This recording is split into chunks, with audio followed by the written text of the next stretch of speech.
Internet पे बहुत सारे ऐसे वीडियोस होती हैं कि भाई 5,000 की एसआईपी करो, इतने साल बाद करोड़ रुपए हो जाएंगे या इतने करोड़ हो जाएंगे। और उस चक्कर में लोग वीडियोस को तो देखते हैं, बट लोगों में वो पेशेंस नहीं है उतने साल का। बिल्कुल सही है। फिर उनको लगता है यार ये सिर्फ कैलकुलेशंस हैं, एसआईपी कैलकुलेटर पे कैलकुलेट करके हमें दिखा दिया गया है और व्यूज के लिए लोग कर रहे हैं। ठीक है, तो आपका क्या मानना है इस चीज पे? और उसके आगे एक और सवाल ये है कि अगर किसी को करोड़पति बनना है तो क्या जॉब से करोड़पति बना जा सकता है? ठीक है, ये दोनों चीज, दो क्वेश्चन। तो पहला क्वेश्चन है, ये मैथमेटिक्स ना सिर्फ एक्सेल शीट के कैलकुलेटर्स के लिए नहीं है। इसका मैं आपको लाइव उदाहरण देता हूँ। HDFC फ्लेक्सी कैप फंड, आप चेक कर लीजिएगा जाके। ये फंड लॉन्च हुआ था 1 जनवरी 1995, 1995। ओके। आज उसको 30 इयर्स 6 मंथ्स हो गए हैं। तो एक एनालिसिस किया गया कि अगर आपने उसमें 10,000 की SIP की होती 30 इयर्स के लिए, तो आपने इन्वेस्ट किया होता 36 लाख रुपीस। ठीक है। एनी एस्टिमेट कि वो 36 लाख की आज क्या वैल्यू है? Any estimate? करोड़ में ही होगा। कितने करोड़ होगा? 3-4 करोड़। 3-4 करोड़ होगा।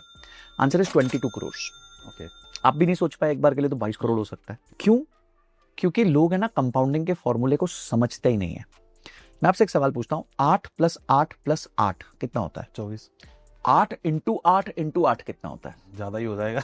हाँ, एक बार के लिए कैलकुलेशन गड़बड़ आ जाती है। हाँ। कि अरे यार 64 512, अरे वाह। तो होता क्या है, लोग है ना, यही डिफरेंस है एडिशन और आपके कंपाउंडिंग में। कंपाउंडिंग टाइम लेता है, पर जब रिजल्ट देता है बहुत पावरफुल देता है। वही कंपनी जिसका मैं अभी HDFC फ्लेक्सी, रिकमेंडेशन नहीं है, मैं एक एग्जांपल के तौर पे इसको यूज कर रहा हूं। 10 रुपए का फंड आया था 30 साल पहले, आज वो फंड 2000 का है। आपने 10 रुपए में खरीदा होता और आज वो 2000 का है। 200 गुना, 200 टाइम्स। कोई जमीन 200 गुना नहीं हुई है। 30 साल में 200 गुना तो मुश्किल है। 30 साल में 200 गुना नहीं होता। तो क्या है, अच्छा आपने इसमें क्या दिमाग लगाया? कोई दिमाग नहीं लगाया। आपने क्या किया? डिसिप्लिन मेंटेन किया कि मैं महीने का 10,000 रुपए निवेश करूंगा। ठीक है, बहुत हेट मिल सकता है कि सर 10,000 बहुत ज्यादा होता है। वो मर्जी आपकी, आप 1000 रुपए कर देते यार, 500 रुपए करते, कुछ तो करते। जीरो तो नहीं रहते ना। अगर आप 1000 भी करते तो भी आपके पास 22 करोड़ की जगह 2 करोड़ 20 लाख होता। पर आपने डाला क्या था? 3,60,000 रुपए तो डाला होता। और वो भी एक साथ थोड़ी डाला था, धीरे धीरे करके डाला था। मेरी खुद का एग्जाम्पल है, मैंने इतने साल से, 9 साल से, 10 साल से प्योर SIP पे चल रहा। ओके। और मैंने अपने लिए वेल्थ बनाई है। जो आपका सेकंड क्वेश्चन था कि क्या जॉब में रहते हुए करोड़ों बन सकते हैं, बिल्कुल बन सकते हैं। तो अगर बुरा ना माने तो अभी करंट पोर्टफोलियो आपका क्या? मेरा करंट पोर्टफोलियो साइज होगा करीबन 7 to 8 करोड़ रुपीस। ओके। सिर्फ म्यूचुअल फंड्स के थ्रू। तो आप रेगुलर आप उसको मॉनिटर करते हैं? हाँ, बिल्कुल करते हैं हम लोग। थोड़ा बहुत कभी चेंज करने की जरूरत पड़ती है, पर ज्यादा करते नहीं चेंज हम इसको। तो SIP ही करते हैं या फिर लमसम भी बाय करते हैं? हम 2 स्ट्रेटजीज लगाते हैं। एक होती है SIP जो हमें डिसिप्लिन रखती है, एक होती है SIP on dip, SIP on dip. यानी कि समझिए आज मार्केट अचानक से 3% गिर गई, तो मौका आ गया खरीदने का, तो हम फटक से उस दिन खरीद लेते हैं। ओके। तो अभी पीछे मैंने बहुत खरीदा जब मार्केट्स नीचे गिर रही थी, सितंबर से लेके दिसंबर, ये मार्च तक बहुत गिरी है मार्केट्स। हर बार जब गिरी खरीदा, आज में सब प्रॉफिट में आ गए। लोगों का प्रॉब्लम क्या है कि जैसे मार्केट नीचे गिरती है वो बेचना चालू कर देते हैं, हम खरीदना चालू कर देते हैं। बस इतना ही आपको डिफरेंस लाना है अपने माइंडसेट में कि जब वो गिर रहा है तो खरीदना है और जब वो चढ़ रहा है तो बेचना है। आइडियली अगर जरूरत ना है तो बेचो ही मत, आप रखे रहने दो। आपको पता है अमेरिका में रिसर्च की गई कि सबसे ज्यादा रिटर्न्स कौन कमाता है? आंसर निकला नर्स। ओके। आप बोलोगे नर्स को तो फाइनेंस की जीरो नॉलेज होगी। बिल्कुल सही है, इसलिए वो ज्यादा रिटर्न्स कमाती है। क्यों?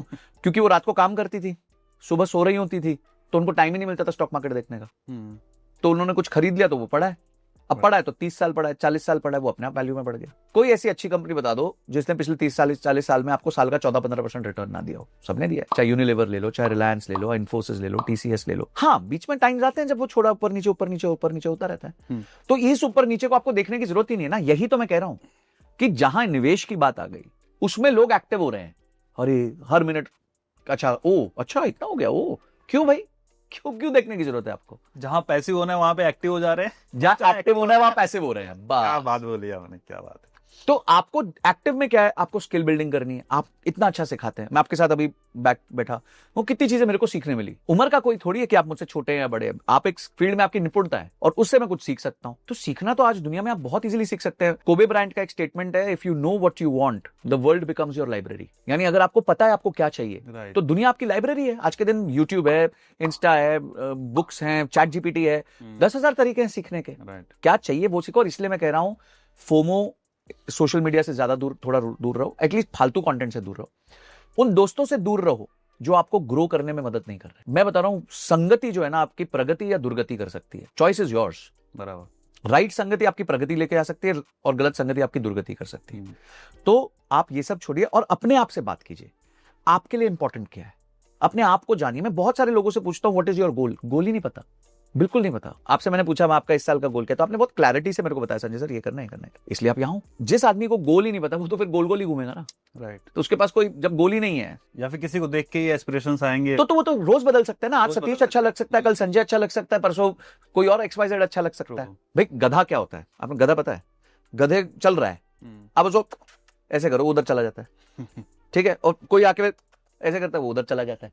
घोड़ा क्या करता है? घोड़ा ऐसे होता है, उसको पता है मेरे को वहां भागना है भाई, ये इधर लेफ्ट राइट नहीं करना लाइफ में।